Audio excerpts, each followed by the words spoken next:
नमस्कार किसान भाइयों, कृषि दर्शन कार्यक्रम के इस अंक में आपका हार्दिक स्वागत है। किसान भाइयों, देश के साथ प्रदेश भर के मौसम ने अचानक करवट ली है। क्वार की तपन को सर्द हवाओं से राहत मिली है। जाहिर सी बात है कि सर्दियों का मौसम अपना आगाज देने को है। किसान भाइयों, मौसम के इस परिवर्तन के साथ ही आपको भी अपने खेत खलिहानों, पशुधन और कृषि यंत्रों की विशेष देखभाल की आवश्यकता है। साथ ही कुछ ऐसे सामयिक कार्य जो मौसम परिवर्तन के साथ खेत में करना ज़रूरी है, आप वह भी करें और अपनी आने वाली फसलों को सुरक्षा प्रदान करें। तो किसान भाइयों, जानकारियों का सिलसिला आगे बढ़ाते हुए शुरू करते हैं आज का कृषि दर्शन कार्यक्रम। और कार्यक्रम की शुरुआत हमेशा की तरह सबसे पहले खबरें खेती की व मंडी भाव से।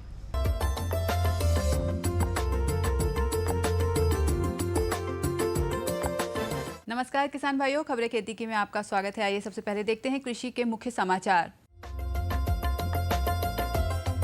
किसानों को मिलेगी हर संभव मदद, रबी फसलों को बनाए खरपतवार मुक्त, सूरजमुखी की उन्नत खेती, चने में उकटा रोग और zero tillage seed cum fertiliser drill. मुख्यमंत्री श्री शिवराज सिंह चौहान ने कहा है कि किसानों को संकट से उबारने और उन्हें मदद देने के लिए सभी विभागों के बजट में 15% की कटौती की जाएगी। उन्होंने शाजापुर जिले के ग्राम अरनिया कला में किसान चौपाल को संबोधित करते हुए कहा कि मैं स्वयं किसान हूं और किसानों का दर्द समझता हूं। उन्होंने कहा कि सरकार किसानों को राहत पहुंचाने के लिए हर संभव कदम उठाएगी।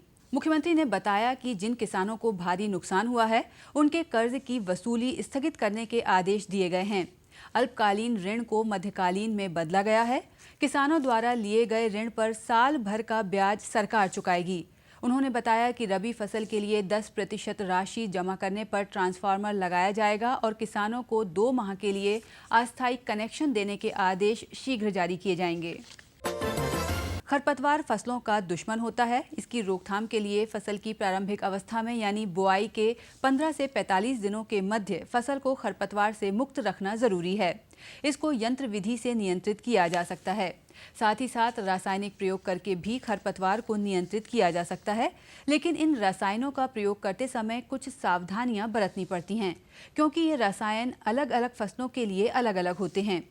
रासायनिक प्रयोग का एक लाभ यह है कि हाथ से निंदाई या डोरा चलाकर निंदाई फसल के कुछ बड़े हो जाने पर ही की जा सकती है और इन सस्य क्रियाओं में घास या नींदा जड़ मूल्य से समाप्त होने के बजाय ऊपर से टूट जाते हैं, जो बाद में फिर बड़े हो जाते हैं। खरपतवार नाशी रसायनों में यह स्थिति नहीं बनती, क्योंकि ये फसल बोने के पूर्व या तुरंत बाद उपयोग में लाए जाते हैं। इससे खरपतवार अंकुरण की अवस्था में ही समाप्त हो जाते हैं। सूरजमुखी की खेती एक लाभदायक खेती है। सूरजमुखी के साथ साथ मधुमक्खी पालन भी किया जा सकता है। इसकी बुआई दिसंबर-जनवरी में की जाती है। इसकी उन्नत किस्मों में हरियाणा सूरजमुखी 1, संकर किस्म डी के 3890, PSC 302, HS 3322, NMFH 592, ज्वालामुखी आदि मुख्य हैं। बीज की बुआई के पहले 4 से 6 घंटे बीज को पानी में भिगोकर निकालें और सुखाने के पश्चात बीजोपचार कर बुआई करें। सूरजमुखी में उर्वरक प्रबंधन के लिए urea 125 kilogram, single superphosphate 250 kilogram और 33 किलोग्राम म्यूरेट ऑफ पोटाश प्रति हेक्टेयर के दर से डालें। उकटा रोग चने की फसल में लगने वाला बड़ा ही गंभीर रोग है। यह रोग फसल की बुआई के 3 से 6 सप्ताह बाद दिखाई देता है। इससे पत्तियां मुरझा जाती हैं, परंतु हरापन बना रहता है। पीड़ित पौधे को चाकू से लंबाई में काटकर देखेंगे तो पौधे की अंदर की रसवाहिनी गंदी सी काली दिखाई पड़ती हैं। यह समस्या भूमि में कम नमी या दीमक के कारण हो सकती है। ऐसी स्थिति में क्विनोलफास 25 EC 1.5 लीटर दवा को 50 किलो रेत में मिलाकर प्रति हेक्टेयर के मान से खेत में भुरकाव कर हल्की सिंचाई करें, जिससे दीमक पर शीघ्र नियंत्रण पाया जा सकता है। अदरक के कंदों से अगले वर्ष से अच्छा अंकुरण प्राप्त हो, इसके लिए अदरक को गड्ढों में भंडारित करना चाहिए। अदरक के बीज प्रकंद के लिए 6 से 8 महीने की फसल अवस्था में ही हमें स्वस्थ रोग रहित पौधों को चिन्हित कर लेना चाहिए। पौधों की खुदाई करते समय भी हमें देख लेना चाहिए कि चिन्हित पौधों में किसी भी प्रकार का रोग ना हो। बीज प्रकंदों को भंडारण से पूर्व 1 मिलीलीटर क्विनोलफास व 3 ग्राम M45 1 लीटर पानी के हिसाब से अदरक के कंदों को 30 मिनट डुबो कर रखने के पश्चात सुखाकर ही हमें अदरक के प्रकंदों को भंडारित करना चाहिए। जीरो टिलेज सीड कम फर्टिलाइज़र ड्रिल का उपयोग विशेष रूप से धान की फसल की कटाई के बाद रबी सीजन में बिना खेत तैयार किए सीधे बुआई के लिए किया जाता है, जिससे खेत तैयार लागत व समय की बचत होती है। साथ ही धान के खेत की शेष नमी से रबी की फसल का अंकुरण आसानी से हो जाता है। इस यंत्र के द्वारा सामान्य फसलों की बुआई सामान्य सीड ड्रिल सीड कम फर्टिलाइज़र ड्रिल की तरह की जा सकती है। तो किसान भाइयों, खबरें खेती की में फिलहाल इतना ही। चलते चलते आप देखिए मंडी भाव और मुझे दीजिए इजाज़त। नमस्कार।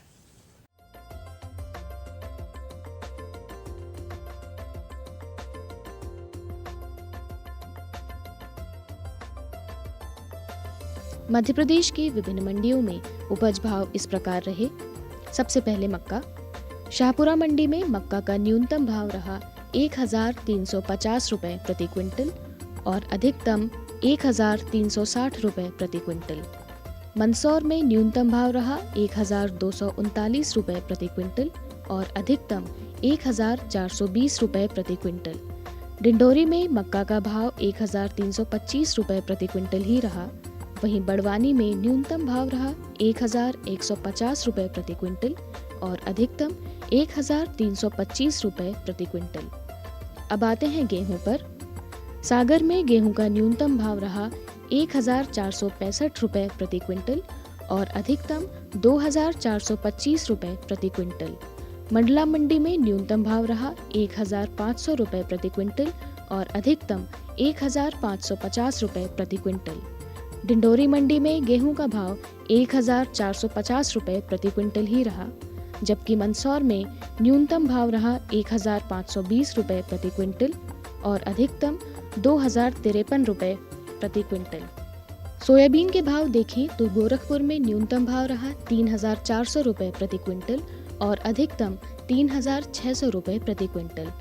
श्यामपुर मंडी में न्यूनतम भाव रहा 3450 रुपये प्रति क्विंटल और अधिकतम भाव यहां भी 3600 रुपये प्रति क्विंटल ही रहा। सागर मंडी में न्यूनतम भाव रहा 2850 रुपये प्रति क्विंटल और अधिकतम 4000 रुपये प्रति क्विंटल। मंदसौर में न्यूनतम भाव रहा 3500 रुपये प्रति क्विंटल और अधिकतम 3800 रुपये प्रति क्विंटल।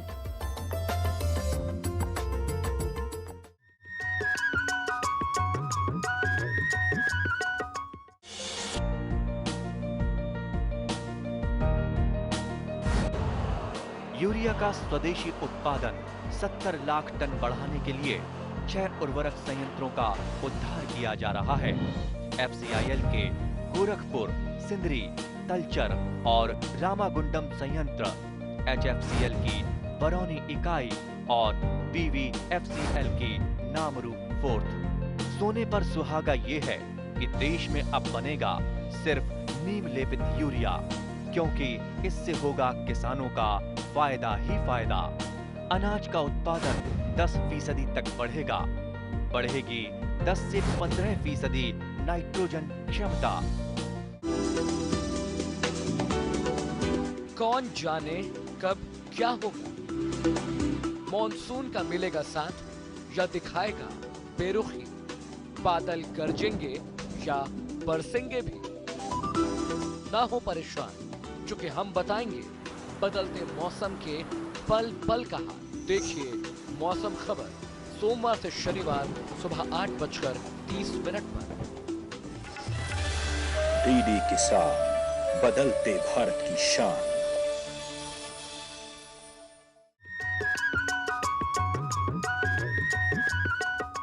किसान भाइयों, आप भली भांति जानते हैं कि यह समय है अपने खेतों को आने वाली फसल यानी कि रबी फसलों के लिए तैयार करने का। खेतों को तैयार करने के बाद सबसे अधिक महत्वपूर्ण कदम है बीजों का चयन। उन्नत एवं उपचारित बीजों का चयन करके आप रोग मुक्त फसल के साथ साथ एक बेहतर उत्पादन भी प्राप्त कर सकते हैं। रबी फसलों में बीजोपचार, यही विषय है आज चर्चा का, जिस पर कि आज चर्चा करेंगे हमारे विशेषज्ञ। गेहूं की अगर हम बात करें तो गेहूं में जो है लूज स्मट, जिसको कि कंडवा रोग के नाम से जाना जाता है, और यह रोग प्रमुख रूप से बाल वाली अवस्था पर देखने को मिलता है। उस स्थिति में देखने को ये पाया जाता है कि बाल के स्थान पर काला चूर्ण बढ़ जाता है। इस प्रकार कई मृदा जनित और बीज जनित बीमारियों को यदि बुआई से पूर्व बीज उपचार किया जाए तो इन बीमारियों से फसल को बचा सकते हैं। और इसके लिए आवश्यक है कि किसान भाई बीज उपचार करें। और बीज उपचार के मुख्य रूप से जिन फफूंदनाशक दवाओं का प्रयोग किया जाता है इसमें थायरम है, कार्बनडाजिम है, कार्बाक्सिन है। और जैविक फफूंदनाशक की बात करें तो उसमें ट्राइकोडर्मा प्रमुख फफूंदनाशक दवाएं हैं। किसान भाइयों, सबसे पहले आप जब बोनी करने जाएं तो बोनी करने के 24 से लेकर 48 घंटे पूर्व आप बीज उपचार का कार्य कर सकते हैं। इसके लिए अगर आप गेहूं में बीज उपचार करने जा रहे हैं तो गेहूं में जो है बीज उपचार के लिए कार्बाक्सिन एक फफूंदनाशक जो दवा है इसकी 2.5 ग्राम मात्रा प्रति किलो बीज के मान से आप बीज उपचार कर सकते हैं। यदि आप चना की बात करें या मसूर की बात करें, चूँकि ये दलहनी फसलें हैं और इनमें जो है मृदा जनित रोगों का काफ़ी प्रकोप होता है, तो इसमें जो है फफूंदनाशक दवाएं मुख्य रूप से थायरम के साथ कार्बनडाजिम, ये दोनों फफूंदनाशक दवाओं को मिलाकर बीज उपचार करना होगा, जिसमें थायरम की 2 ग्राम मात्रा प्रति किलो के साथ साथ कार्बनडाजिम 1 ग्राम मात्रा प्रति किलो लेना होगी। मतलब 1 किलो बीज में 3 ग्राम दवा प्रति किलो की दर से आप बीज उपचार करें। यदि जो किसान भाई कार्बनडाजिम के अलावा जैविक फफूंदनाशक दवाओं के से बीज उपचार करना चाहते हैं, वे किसान भाई ट्राइकोडर्मा विरिडी जो है जैविक फफूंदनाशक दवा, इसकी 4 ग्राम मात्रा प्रति किलो के दर से जो है बीज उपचार कर सकते हैं। बीज उपचार करने के लिए किसान भाई एक बात विशेष तौर पर ध्यान रखें, बीज उपचार यंत्र का प्रयोग अवश्य करें। बीज उपचार यंत्र से यदि बीज उपचार किया जाता है तो दवा जो है प्रत्येक बीज पर दवा की अच्छी तरह से लेयर जम जाती है। जिस प्रकार लेयर जमने से जो है जब बीज को हम बोते हैं तो प्रत्येक बीज जो है सुरक्षित रहता है। इस बात के लिए एक और महत्वपूर्ण बात है, किसान भाई बीज उपचार करने से पहले जो ध्यान रखने वाली चीज़ है वो है कि सबसे पहले अगर बीज उपचार करना है तो बीज उपचार फफूंदनाशक दवा से करें। इसके पश्चात यदि मिट्टी में दीमक या अन्य कीड़ों की समस्या देखने को मिल रही है तो इसके लिए कीटनाशक दवा, और सबसे ऊपर की जो लेयर है उस पर राइजोबियम या पीएसबी कल्चर से बीज उपचार किया जाए। इसके लिए FIR जो शब्द है उसका विशेष तौर पर ध्यान रखें किसान भाई। F का मतलब फफूंदनाशक दवा, I का मतलब इंसेक्टिसाइड या कीटनाशक दवा, और R का मतलब राइजोबियम कल्चर है। तो किसान भाइयों, यदि आपके खेतों में दीमक या मृदाजनित कीटों की भी समस्या देखने को मिल रही है तो उस स्थिति में आप क्लोरोपाइरीफास जो एक कीटनाशक दवा है इसकी 3 से 4 ml मात्रा प्रति जो है किलो बीज की दर से आप इसको बीज उपचार कर सकते हैं। जहाँ तक अगर बीज उपचार के अलावा कल्चर की बात करें तो कल्चर में मुख्य रूप से राइजोबियम कल्चर, पीएसबी कल्चर, ये प्रमुख रूप से जो है बीज उपचार के लिए, चूँकि ये जो है दलहनी फसलों में राइजोबियम कल्चर जो है राइजोबियम जीवाणु की संख्या बढ़ाने में काफ़ी महत्वपूर्ण योगदान देते हैं, तो इसकी जो है मात्रा 5 ग्राम प्रति किलो के हिसाब से मिलाकर बीज उपचार करें। इसमें खर्चा किसान भाइयों बहुत ही कम आता है। लगभग यदि हम 1 कुंटल की बात करें, यदि 1 कुंटल में आपको बीज उपचार करना है, अगर आप थायरम और कार्बनडाजिम नामक फफूंद दवा से बीज उपचार करना चाहते हैं तो थायरम की जो है मात्रा 200 ग्राम के साथ साथ कार्बनडाजिम की मात्रा 100 ग्राम लगेगी। 300 ग्राम दवा 1 कुंटल बीज के लिए पर्याप्त होती है। जिन किसान भाइयों के पास बीज उपचार यंत्र नहीं है वे किसान भाई बिना बीज उपचार यंत्र के भी बुआई कर सकते हैं। अगर बीज की कम मात्रा प्रयोग में लाई जा रही है तो मटका पद्धति से भी बीज उपचार किया जा सकता है। इसके अलावा अगर बीज की ज़्यादा मात्रा प्रयोग में लाई जा रही है तो उस स्थिति में हमारे किसान भाई देसी जो पद्धति है, पल्ली पर जो है बीज को फैला लें, उसमें हल्का सा पानी के छींटे मारें और जो रिकमेंडेड मात्रा है बीज की उसके मान से जो है फफूंदनाशक दवा मिलाकर जो है बीज उपचार कर सकते हैं। लेकिन इसमें एक बात विशेष तौर पर ध्यान रखना पड़ेगा किसान भाइयों, बीज उपचार करते समय हाथ में जो है दस्ताने होना चाहिए, साथ में जो है मुंह पे कपड़ा भी बंधा होना चाहिए, क्योंकि ये सारे रासायनिक फफूंदनाशक हैं, कहीं ना कहीं हमको भी प्रभावित कर सकते हैं। तो इस बात का विशेष ध्यान रखें। और बीज उपचार जो है करने के पश्चात आप लगभग बीज को ऐसा लग रहा है तो बीज को लगभग 24 से 48 घंटे तक भी आप रख सकते हैं। लेकिन इसमें एक जो महत्वपूर्ण बात ध्यान रखना होगी वो है कि बीज में अगर आप रख रहे हैं तो उस समय किसी भी प्रकार की खाद या उर्वरक उसमें ना मिलाएं, क्योंकि खाद उर्वरक मिलाने से बीज में नमी आ जाएगी। तो इस प्रकार ये छोटी छोटी सी बातें हैं जिनका यदि हमारे किसान भाई ध्यान रखते हैं और सही तरीके से बीज उपचार करते हैं तो विभिन्न प्रकार की मृदा जनित और बीज जनित बीमारियों को बचाकर हमारे किसान भाई भरपूर पैदावार ले सकते हैं।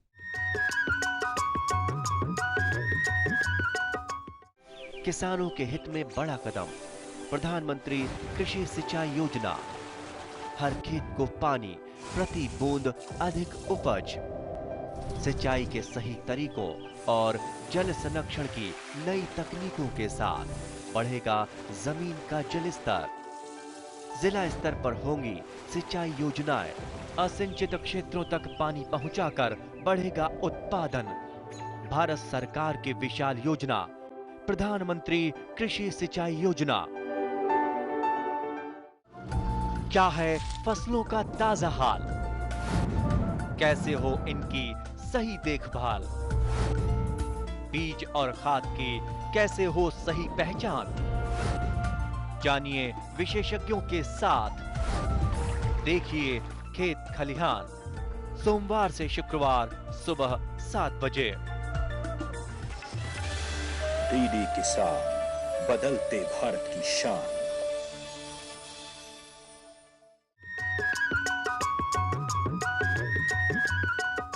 किसान भाइयों, खेती किसानी के साथ साथ मत्स्य पालन भी एक ऐसा वैकल्पिक व्यवसाय है जिसमें आप लाभ कमा सकते हैं। लेकिन इसमें सबसे बड़ी समस्या है कि मछलियों के आहार प्रबंधन की जानकारी ना होना। इस जानकारी के अभाव में यह व्यवसाय आपके लिए घाटे का सौदा साबित हो सकती है। मत्स्य में आहार प्रबंधन, इसी विषय पर आज हम चर्चा करेंगे हमारे विशेषज्ञ राजीव श्रीवास्तव जी से। हमारे किसान भाइयों को मैं आग्रह करना चाहूँगा, अगर उनके पास 8-10 हेक्टर या 10 एकड़ ज़मीन है तो उसमें वो मछली पालन अवश्य करें, साथ में खेती करें। तो मछली पालन करने के लिए तालाब में कम से कम 150-2 मीटर की गहराई रखें। आप इसकी तालाब में एक मुर्गे का बाड़ा भी बनवा सकते हैं। तो 1000-1500 मुर्गे के चूज़े रख के आप तालाब के ऊपर उसका जाली लगा के केज बनवा के उसमें अगर मुर्गा पालन करते हैं तो उसका जो खाना है मुर्गे का वो तालाब में जाएगा, जो मछलियों के लिए भोजन हो जाएगा, और जो बीट वो मुर्गे करेंगे वो भी उनके लिए भोजन होगा। तालाब की पाल पर अगर आप उसमें फलदार वृक्ष अच्छी वैरायटी का जो आपके मतलब क्षेत्र में सबसे ज़्यादा अनुकूल हो, उत्तम प्रजाति का अगर आप फलदार वृक्ष लगाते हैं तो निश्चित रूप से आपकी आय 1 हेक्टर भूमि से 3 क्षेत्रों में से चालू हो गई। दूसरी बात ये है, मछली पालन करने के लिए गोबर खाद, यूरिया, सुपर फास्फेट का उपयोग किया जाता है। ये जब तालाब में मिल जाता है, आप इसका पानी जब आप अपने खेत में लेते हैं तो आपके खेत में जो आप फसल ले रहे हैं उसमें खाद की मात्रा भी कम हो जाती है। तो मैं अपने किसानों को विनम्रतापूर्वक ये कहना चाहता हूँ कि केवल एक व्यवसाय पर आप आश्रित ना रहें, और उसके अलावा आप और तालाब में का पानी लेके अपने खेती भी करें, उद्यानिकी भी करें और मुर्गा पालन भी करें। मान लीजिए एक फसल से आपको जितना आपका अनुमान है उतना आपको फ़ायदा नहीं हुआ तो दूसरी फसल से आपको फ़ायदा हो जाएगा। मछली पालन करने के लिए निश्चित रूप से उत्तम प्रजाति का गुणवत्ता वाला मत्स्य बीज की आवश्यकता होती है। इसके लिए मत्स्य बीज आप शासकीय जो प्रक्षेत्र है मत्स्य बीज प्रक्षेत्र उनसे प्राप्त करें। आपको कतला, इसमें कम से कम 3 वैरायटी का मछली का बीज अवश्य डालें। कतला, रोहू, मृगल, अगर 4 प्रजाति का मिलता है तो कतला, रोहू, मृगल के साथ कॉमन कार्प, और 6 प्रजाति का मिलता है कतला, रोहू, मृगल, कॉमन कार्प, सिल्वर कार्प और ग्रास कार्प। जो आखिरी की 3 मछलियाँ मैंने बताई हैं, सिल्वर कार्प, ग्रास कार्प और कॉमन कार्प, ये विदेशी मूल की मछलियाँ हैं, लेकिन चूँकि हमारे जलीय क्षेत्र में ये पूरी तरह स्थापित हो चुकी हैं, इसलिए इनके पालन करने से किसानों को बहुत ज़्यादा फ़ायदा होता है। हमसे किसान पूछते हैं साहब कतला ही क्यों करें, इसका पालन क्यों करें, तो मैं आपको बताना चाहता हूँ कतला मछली सबसे तेज़ी से बढ़ने वाली मछली है। ये पानी की सतह पर ऊपर भोजन करती है। इसके साथ में अगर आपको सिल्वर कार्प का मछली का बीज मिल रहा है तो उसका भी पालन कर सकते हैं, उसको भी पानी की सतह पर उसका भोजन रहता है।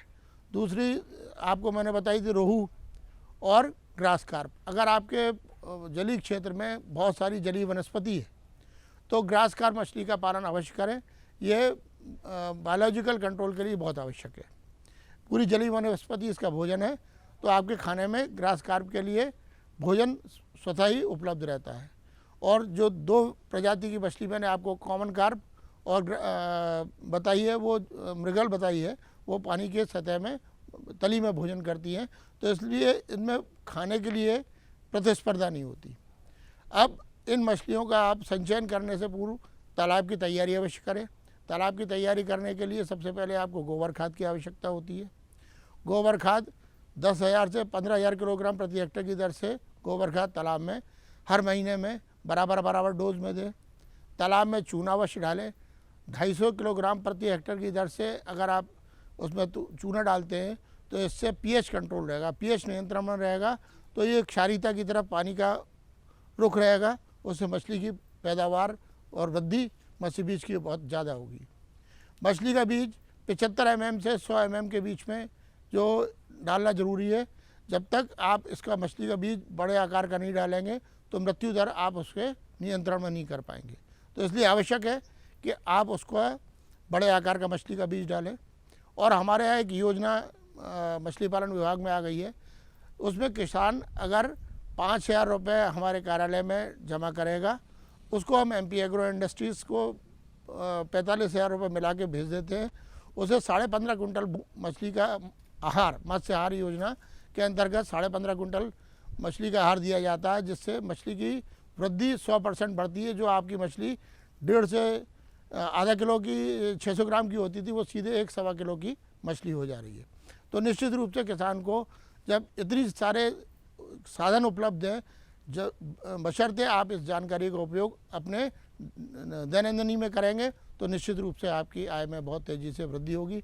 मुझे पूरा विश्वास है कि आप मेरी जो सलाह को मानते हुए आप अपनी आर्थिक उन्नति करेंगे, अपने गांव की आर्थिक उन्नति में सहायक होंगे और प्रदेश की आर्थिक उन्नति में भी आप अपना महत्वपूर्ण योगदान देंगे। नमस्कार।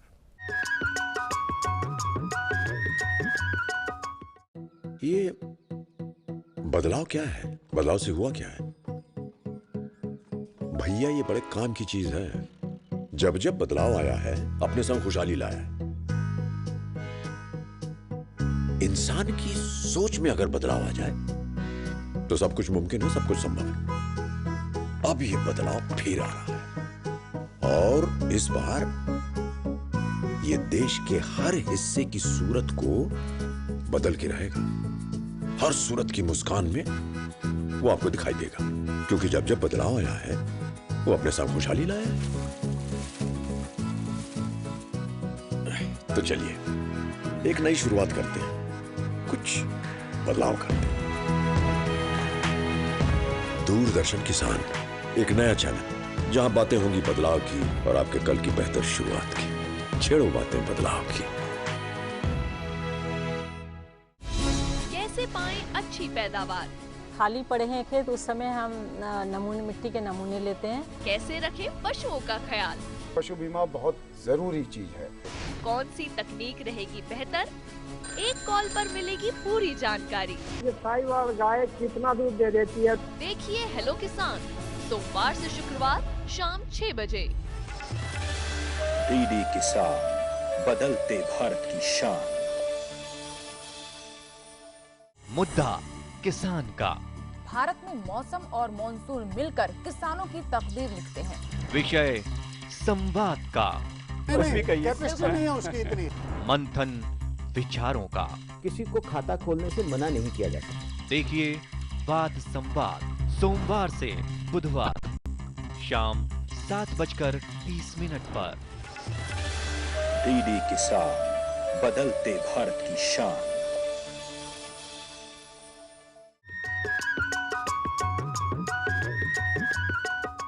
तो किसान भाइयों, कृषि दर्शन कार्यक्रम का आज का ये अंक आपको कैसा लगा हमें ज़रूर बताएं। आपके पत्रों एवं सुझावों का हमें इंतज़ार रहेगा।